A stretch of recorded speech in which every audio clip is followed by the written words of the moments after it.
కూటమి ప్రభుత్వం అధికారంలోకి వచ్చిన నాటి నుండి సూలూరుపేట నియోజకవర్గం అవినీతి అక్రమాలకు కేర్ ఆఫ్ అడ్రస్ గా మారిందని మాజీ ఎమ్మెల్యే కిలివేటి సంజీవయ్య మండిపడ్డారు. MLA doctor Nelavela Vijayasri, MLA తండ్రి మాజీ ఎంపీ నెలవెల సుబ్రహ్మణ్యం, ఎమ్మెల్యే సోదరుడు కలిసి ఒక వసూళ్ల మాఫియాగా ఏర్పడి నియోజకవర్గాన్ని దోచుకుంటున్నారని ధ్వజమెత్తారు.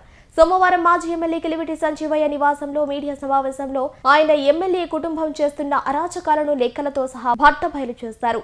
ఎమ్మెల్యే సోదరుడు నియోజకవర్గంలో షాడో ఎమ్మెల్యేలుగా మారి అడ్డగోలు దోపిడీకి తెరలేపారని సంజీవయ్య ఆరోపించారు.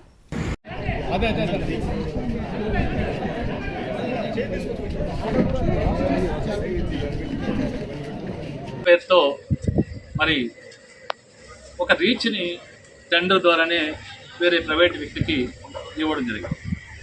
అయితే టెండర్ నిబంధనల ప్రకారం ఎక్కడైతే సిల్క్ రిమూవల్ చేయాల్సి వస్తుందో ఆ సిల్క్ రిమూవల్ ఏంటంటే మాన్యువల్గా మనుషుల ద్వారా మరి దాన్ని ట్రాక్టర్లకు నింపి యార్డ్లో పోసుకొని అక్కడి నుంచి మరి తీసుకెళ్ళి స్థానిక అవసరాలకి ఇవ్వాలి అని. అయితే అక్కడ ఆ విధంగా నిబంధనలకు విరుద్ధంగా మరి ఇసుకని హిటాచీలు, జేసీబీలు, టిప్పర్లు ఇవన్నీ నేరుగా ఏట్లేకి తీసుకెళ్ళి మరి గత 8 నెలలుగా ఆ ఇసుక దోపిడీ జరుగుతాను. ఈ సందర్భమై గౌరవ కలెక్టర్ గారికి కూడా కలవకూరు గ్రామస్థ రైతులు జనవరిలోనే రిపోర్ట్ ఇవ్వడం జరిగింది.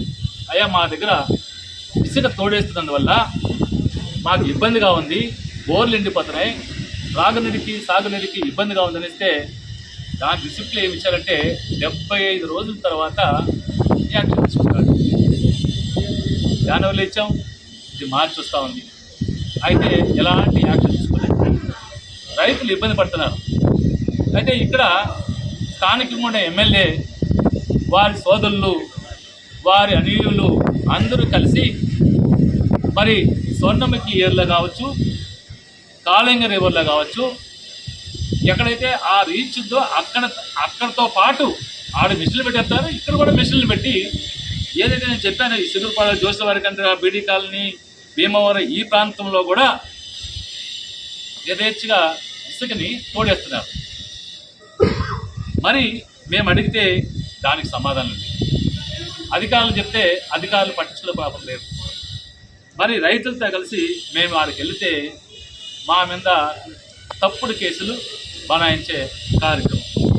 నేను అడుగుతామన్నా, నిన్న ఎమ్మెల్యే గారు ప్రెస్ మీట్ పెట్టి చెప్పారు, ఇసుకతో మాకు సంబంధం లేదు, చంద్రబాబు నాయుడు గారు ఉచిత ఇసుక పాలసీ ఇచ్చి మరి పేద ప్రజలకి ఇల్లు కట్టుకోవడానికి తీసుకెళ్ళాలని. అమ్మ ఎమ్మెల్యే గారు మీకు ఒకటి చెప్తున్నా, పేద ప్రజలకి ఉచిత ఇసుక ముసుగులో మీరు ఈ ఇసుక తాగిస్తున్నారు లేదా అంటున్నారు. మీకు సంబంధం లేకపోతే ఎందుకు కట్టడి చేయలేదు అంటున్నారు. నేను చెప్తున్నా, దీనికి సమాధానం చెప్పాలి.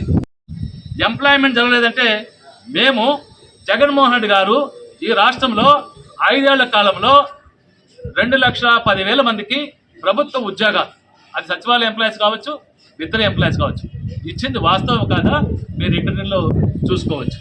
దాంతోపాటు 2,50,000 మందికి, 2,49,000 మందికి వాలంటీర్లు రాష్ట్రంలో పెట్టి మరి అందరికి కూడా ఉపాధి కల్పించిన ఘనత ఈ రాష్ట్ర మాజీ ముఖ్యమంత్రి గారు జగన్మోహన్ రెడ్డి కాదని అంటున్నారు. దాంతోపాటు ఇంచుమించు 16 లక్షల ఉద్యోగాలు, ప్రైవేట్ ఉద్యోగాలు అన్ని ఫ్యాక్టరీలు కలిపి ఈ రాష్ట్రంలో 16 లక్షల ఉద్యోగాలు ఇచ్చింది నిజమా కదా? 1 లక్షలు పట్టాలు జగనన్న కాలనీలు, వైఎస్ఆర్ జగనన్న కాలనీలు ఏర్పాటు చేసి, మౌలిక వసతులు ఏర్పాటు చేసి, ఎప్పుడూ లేని విధంగా 31 లక్ష పట్లాలు ఈ దేశ చరిత్రలో ఏ రాష్ట్రంలో లేదు. 31 లక్ష పట్లాలు మరి ప్రజలకు ఇచ్చాం. అందులో 22 లక్షలు మందికి ఇల్లు శాంక్షన్ చేశాం. 10 లక్షల ఇళ్ళు పూర్తయినాయి. గృహప్రవేశాలు కూడా మేము ఉన్నప్పుడు కొన్ని చేశారు. మరి మీరు వచ్చిన తర్వాత చేసిన గృహప్రవేశాల్లో కూడా జగన్మోహన్ రెడ్డి గారు ఆర్థిక సహాయం చేసి కంప్లీట్ చేసినటువంటి 10 లక్షల ఇల్లు సూళ్లూరుపేట మున్సిపాలిటీలో సుమారు 50 కోట్లు, నాయుడుపేట మున్సిపాలిటీలో సుమారు 50 కోట్లు, అదేవిధంగా రూరల్ ఏరియాలో సీసీ రోడ్లకు సంబంధించి 250 కోట్ల రూపాయలు, మరి 450 కోట్లు శాంక్షన్ చేస్తే 250 కోట్ల రూపాయలకు సంబంధించి సీసీ రోడ్లు, డ్రైన్లు విషయం మీరు తేల్చండి కదా. మాకు లేదు అని చెప్పండి, పోండి మేనకృషిలో ఇవ్వండి. మరి ఇసుక దోలేదు ఎవరు? ఇసుక కాంట్రాక్టులు ఎవరు? గ్రావెల్ కాంట్రాక్టులు ఎవరు? రోడ్డుకి సాగర్ గ్రావెల్ దోలేదు ఎవరు? మట్టి దోలేదు ఎవరు? మీ తెలుగుదేశం నాయకులే కుమిలి ఏడుస్తున్నారు రూము 4 గోడల మధ్య. అయ్యా మాకేంది ఈ కర్మ?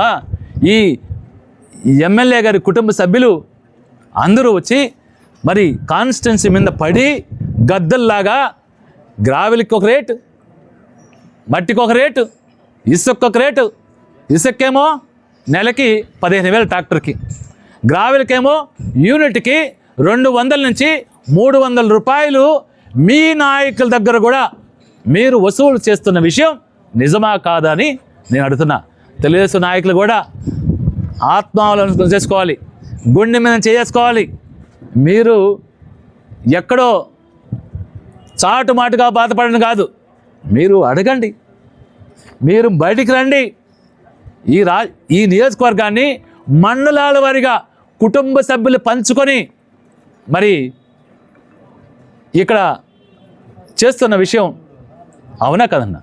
5 పేపర్ ఒకటి కాదు, 5 పేపర్ 5 ఛానల్స్ పుంకాలుగా ఎమ్మెల్యే గారి కుటుంబ సభ్యుల యొక్క పాత్ర వాళ్ళ ఛానల్స్లోనే. ఏబిఎన్ ఛానల్ ఎవరిదయ్యా? TV5 ఎవరిదయ్యా? ప్రైమ్ 9 ఎవరిదయ్యా?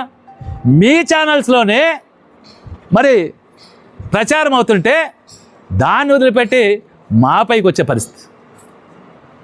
ఇది వాస్తవం కదా. మీరు చెప్పాలి, మీడియా వాళ్ళు మీ ఛానల్స్లో వేసినట్టు మీరేమన్నా అబద్ధము మాటలు ప్రచారం చేశారా? ఛానల్ ఏమన్నా తప్పుడు ప్రచారాలు చేశాయా? ఛానల్ కూడా ఆలోచన చేయాలి. మీరు చేస్తేనే కదా దానికి సమాధానం చెప్పాలి. దానికి సమాధానం చెప్పకుండా ఈ కార్యక్రమం మేము రైతుల పక్షాన పోతే మా మీద కేసులు, అరెస్టు వారెంట్లు. మళ్ళీ ఇప్పుడే సత్యనారాయణ గారిని అరెస్ట్ చేసినందుకు తెలుస్తూ ఉంది, మా నాయకుడు ఎంపీపీ గారిని అరెస్ట్ చేసినందుకు తెలుస్తూ ఉంది, మా వైఎస్ఆర్ కాంగ్రెస్ పార్టీ నాయకుల్ని మరి రైతులను కూడా అరెస్ట్ చేసినది. 14వ తారీఖు మేము పోయాం, చూసిచ్చాం. నిన్నటి ఉదయం నుంచి పోలీసు వారు యథేచ్ఛగా ఇక్కడికి వెళ్ళి రైతులను భయపెట్టి మభ్యపెట్టి మరి రిపోర్ట్లు తీసుకొని మా మీద పెట్టరాని సెక్షన్లు పెట్టి మరి అరెస్ట్ చేయాలనే ఒక దురుద్దేశంతో మరి ప్రశ్నించే గొంతుని, ఇది తెలుస్తూ ఉంది, ఈ రాష్ట్రంలో ప్రశ్నించే ప్రతి గొంతుకని అరెస్టుల ద్వారా, అక్రమ కేసుల ద్వారా కట్టడి చేయాలనే ఒక ప్రయత్నం తెలుగుదేశం కూటమి నాయకులు చేస్తున్న విషయం మనకు అందరూ తెలిసిన విషయమే. నేను ఇప్పటికే అడుగుతున్నా, ఈ రోజుకి అడుగుతున్నా, నిజంగా ఎమ్మెల్యే గారికి చిత్తశుద్ధి ఉంటే మొదటిసారి ఎమ్మెల్యే అయింది, అప్పుడే అవినీతి కొంపలో కూరుకుపోయింది. ఇది ఈ నియోజక ప్రజలందరూ తెలిసిన విషయమే. మళ్ళీ నిన్న ఆమె మాట్లాడుతూ ఉంది, మాజీ ఎమ్మెల్యే గారు టీటీడీ బోర్డు మెంబర్గా ఉన్నారు, బోర్డు మెంబర్గా అంటే నెయ్యి కలితే జరుగుతుందంటే ఆయన ఏదో నాన్ వెజ్ అంటారని. నాన్ వెజ్ కాదమ్మా, మీ చంద్రబాబు నాయుడు గారు, మీ పవన్ కళ్యాణ్ గారు, మీ లోకేష్ బాబు గారు అందరూ కూడా జంతు కొవ్వు కలిసింది, తిరుమలలో వాడిన నెయ్యిలో జంతు కొవ్వు కలిసిందని స్పష్టంగా అన్ని ఛానళ్ళు చెప్పారు. మరి సిబిఐ ఎంక్వైరీ పెట్టించాం, సిబిఐ ఎంక్వైరీ చేసింది, క్లియర్గా రిపోర్ట్ ఇచ్చింది. దీంట్లో జంతు కొవ్వు అంటే కలవలేదు, జంతువుల నూనె కలవలేదని క్లియర్గా ఇచ్చింది. ఇచ్చిన తర్వాత ప్లేట్ ఫిరాయించి దీంట్లో యానిమల్ ఫ్యాట్ కలవలేదు కానీ వెజిటబుల్ ఫ్యాట్ కలిసింది అంటారు.